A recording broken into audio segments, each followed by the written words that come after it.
My name is Debbie Rowland. I'm here with Phil Ora and Mark Rowland. We're at the Pryor DAV and we're going to do a Veterans History Day project interview with Mr. Mike Walters. So, Mike, you want to tell us your story? Okay, well, my full name's Thomas Michael Walters. I go by Mike, of course. I'm a graduate of Pryor High School, 1967.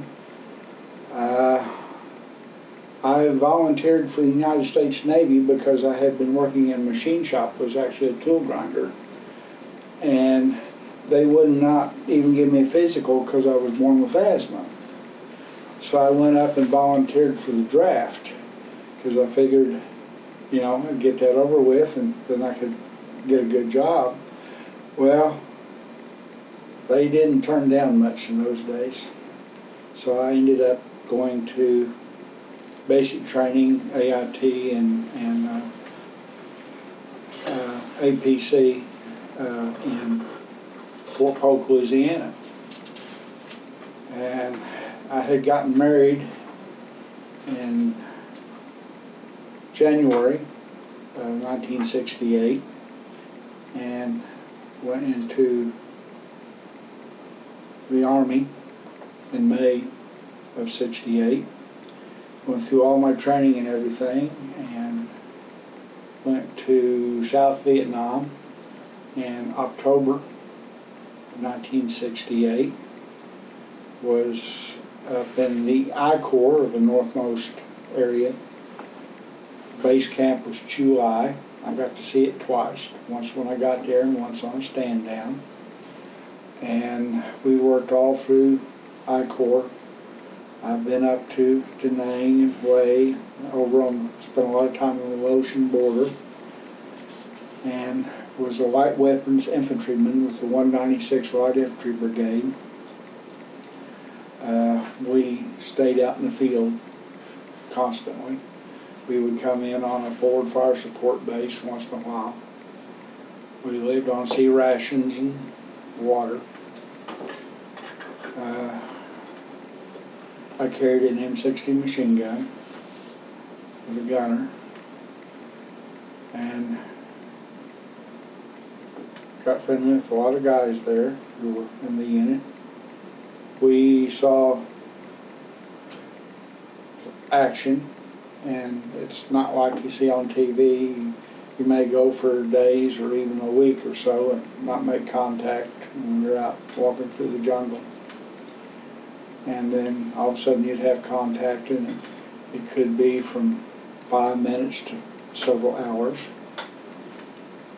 I was in a couple of major battles which lasted for days. I had friends killed and friends wounded.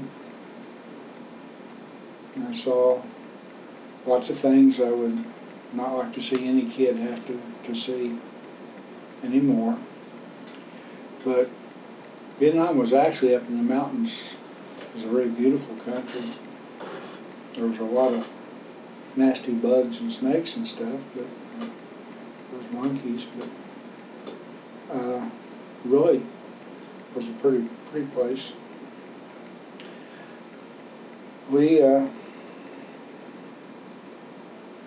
We would walk out, we would go out and usually in squad or maybe platoon size units, and we would move to an area in the company size unit and then break off into the smaller units, set up ambushes and go looking for signs of the enemy. We interrupted the Ho Chi Minh Trail and saw weapons being supplies, ammunition, food, medical supplies being carried down on backpacks, or they would take bicycles and rig them up to carry supplies on. And even saw a couple elephants that we used to carry supplies on. And we did our best to disrupt those areas. In '68, while I was there, it was after Tet of '68, of course, and we really didn't see a lot of the Viet Cong. What we saw were North Vietnamese regulars, usually, and that's what we went up against. And it was interesting. I can remember we were taking a North Vietnamese base camp, and it was 20-some odd miles inland from the coast up north of Chuai. And we couldn't get any fire support from the artillery because we were out from underneath our artillery support and under Arvin artillery unit supposed to have been supporting us, and we couldn't get any support. And the next thing I know, the captain says, "Get in some holes and dig them deep. We got support coming in," and all of a sudden freight trains started coming through the sky, and it was the battleship New Jersey setting off the coast, shooting that far inland, and the mountain was shaking, and big booms and shrapnel flying over. I had a friend of mine, assistant gunner, got hit by a piece of that shrapnel. He survived it. He got to go home. I hope he's okay today. I really don't know. But that was a scary incident, and it was frightening. All this time I'm over there, my wife's pregnant, and I'm expecting our first child.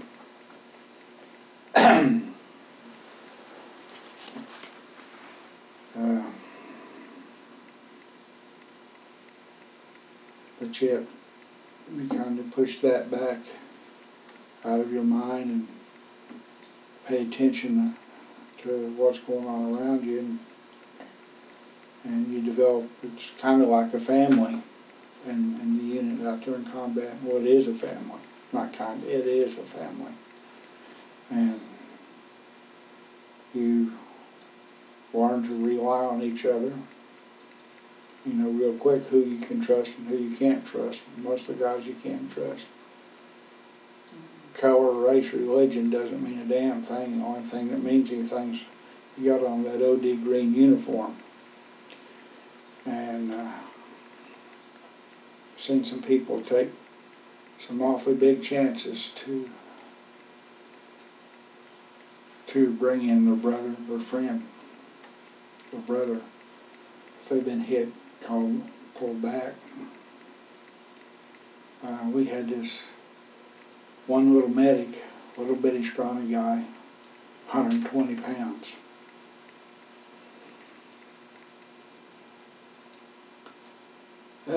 Bravest guy I ever saw.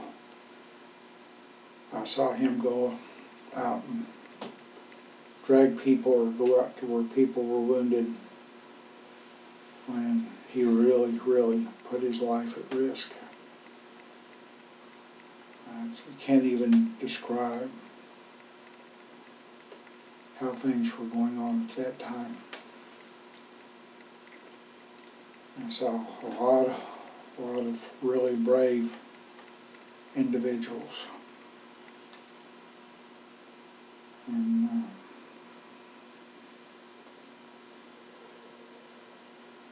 we, on December 12th, 1968, we got information that a Marine company of Marines had hit a large North Vietnamese unit. They were expecting a North Vietnamese offensive on Da Nang for Christmas offensive. And this Marine unit was in a lot of trouble. That's not how we would say it in those days, but trouble. And so weather was bad. I was up in the mountains and in the high country. So we moved out to try to support them, and we're moving real quick. And my team was walking point gun that day. That doesn't mean we were walking point. We were the first gun team at the front of the company as we were moving out. And we walked into an ambush. And my gun team got trapped in the kill zone in the ambush.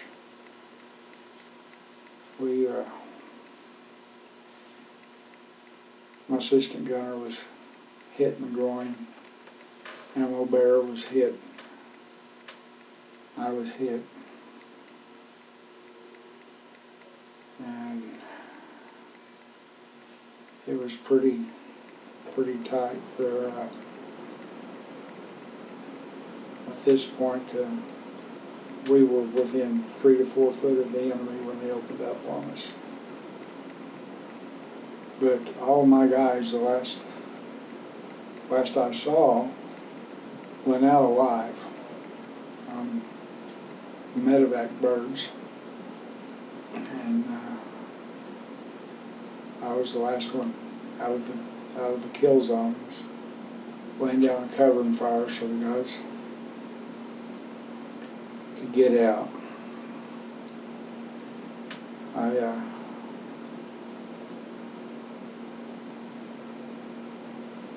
was hit 6 different bullets. And kind of give you an example. Funny things go through your mind.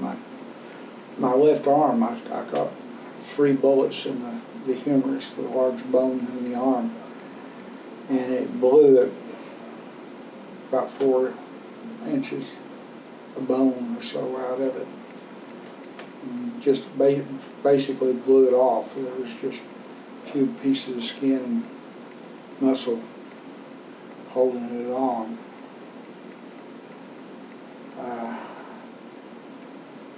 And when I went down, it was doubled up behind me. And I went down there and all I could see was a bleeding stub. The thing that ran through my mind, I'll never forget, was Vicky, that's my wife, I ain't gonna like this with a damn. Yeah. And I was putting out covering fire and trying to crawl out. And got shot in the foot, in the thigh, and was able to, well, I killed 3 people crawling out. And then as I was crawling out, I got the last one hit me in the chest. And I started coughing up blood. That's when I kind of got scared a little bit. Actually, a little bit. And I tried to move out. And the only other guy in the company from Oklahoma. And all I can remember is his name was Jones. He was from southwestern Oklahoma. He ran out, knocked me down, and drug me in. And then that little medic I was talking about was right there. Anyway, the bird came in and took me out. And I can't say enough about the medevac pilots that I saw in Vietnam. A whole bunch of people are alive today because of them. And I see them come in and bullets, hot LZs, all kinds of fire, and they come in and take somebody out. In some of the areas they come into, I don't know how they got those choppers in there, but they did. And I wouldn't be here today if it wasn't for a helicopter. But I was taken to a first aid station where the doctor was at on LZ Baldy, and then on up to Da Nang to the 106 General Evac Hospital, and don't remember a whole bunch, went into surgery and everything. They put a chest tube in, and I remember this one doctor, orthopod, he'd worked on my arm, and he come and saw me. He was really concerned, really good doctor. And he told me, he says, they're going to want to finish taking this arm off, but you don't let them because it can be repaired. I got the blood going to it. And I'll never forget that, because down the road, I spent 3 years in the hospital. And that made his comment, I never forgot him and followed what he told me. I was taken to the one, that was 95th Evac, and the name was 106 General in Yokohama, Japan, and was on the amputee ward there with a bunch of guys who were wounded like I was. And this Red Cross lady comes up to me and says, she has, congratulations. I said, well, that's okay. I made it out alive, so the rest of these guys. She says, no, you're a father. And it's on December 20th, 8 days after I was wounded.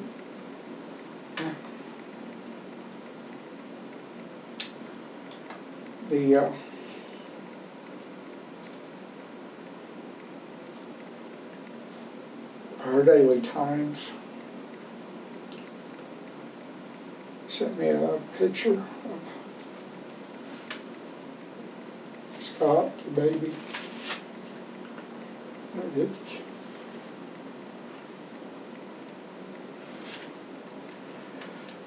But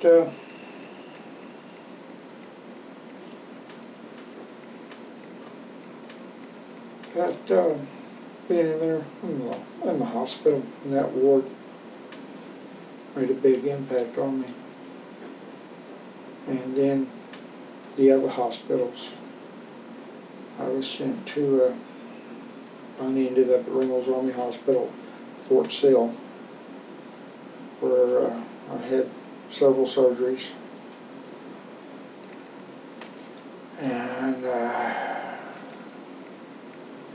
all which failed. I had osteomyelitis in the arm, and they couldn't get a bone graft to take.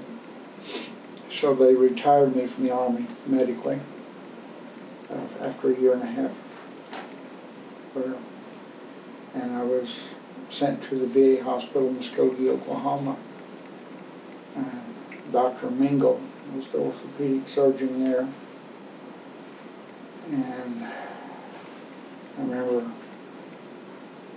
they flew me up there from Reynolds. And Dr. Mingle took a look at me, took a look at the x-rays of my arm and said, I'll fix that, turned around and walked off. Anyway, he took the bone graft they just put in out and put me in a shoulder spiker cast. And I had to wait 1 year post any sign of infection before he would operate.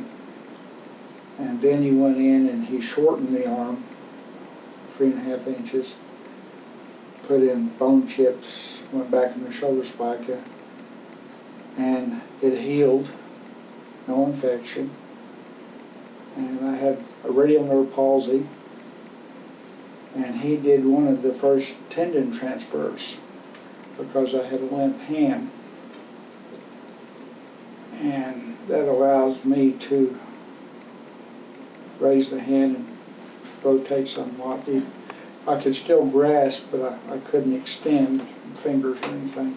And he took the tendons and brought them around, put them up here, the tendon transfer.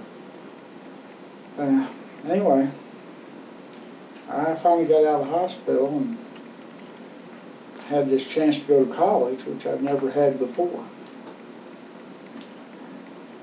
And when I looked around, I had a wife and a son, and family to support.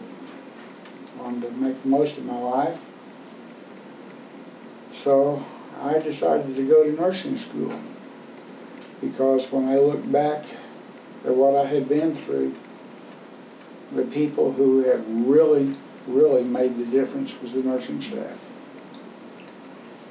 And I figured, well, if I become a nurse, I'll never be out of work, never be laid off, and I can help people. And this may sound corny, but also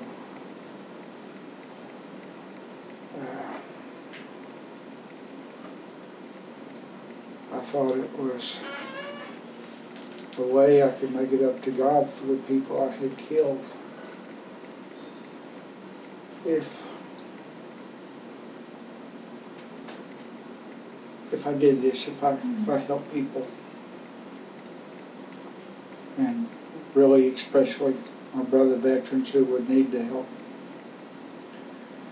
And the interesting thing was I went back to work for VA Hospital in Muskogee once I graduated from nursing school, and actually got to be the head nurse on orthopedics working under Dr. Mingle until he retired. And that was a major goal accomplished.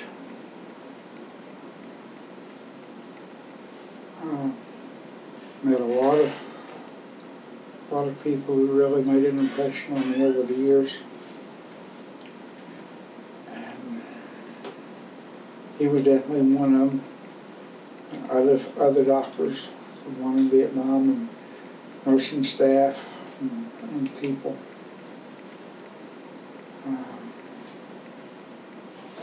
Has allowed me to pretty well accomplish what I had set out to do. And now I'm retired, but I work for the DAV, which is a very great organization, and we still help veterans and their families, and it makes my day. And I worry about a lot of these kids nowadays and trying to help them make their way through difficult times and really set their objectives and realize what life is worth. And that's the bottom line. And that's about all I can really say. I've about had it. So how many kids did you end up having? Just the one boy? Or No, we had 3 kids, a boy and 2 girls. and 2 girls. Did any of them go into the military or follow? My son did. My son joined the Oklahoma National Guard to start with, and then when we went to the Iraqi War for the first time, he volunteered and he went to Iraq with the 2nd Armored Cav Division. That was the unit that went through the Republican Guard that made that in-sweep thing. And he was with them, and he got out of the Army after 14 years. He's currently in Florida and maintains, installs, and repairs emergency generators. Wow. So he has a pretty good business down there. But yeah, and I have one grandson who's currently making a career out of the Army. He's currently down at Fort Hood, Texas.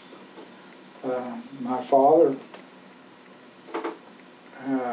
was a World War II and Korean War veteran.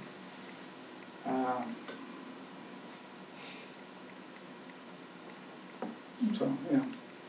Do you, do you talk to young kids? I mean, what kind of advice would you impart to your own 18-year-old self?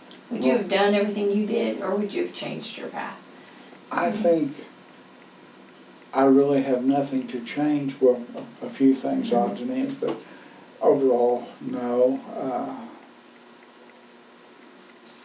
I supported my country, my God, my people, my family, and what more could you want? Right. When did you get to see, first time you got to hold your baby? Because you were in the hospital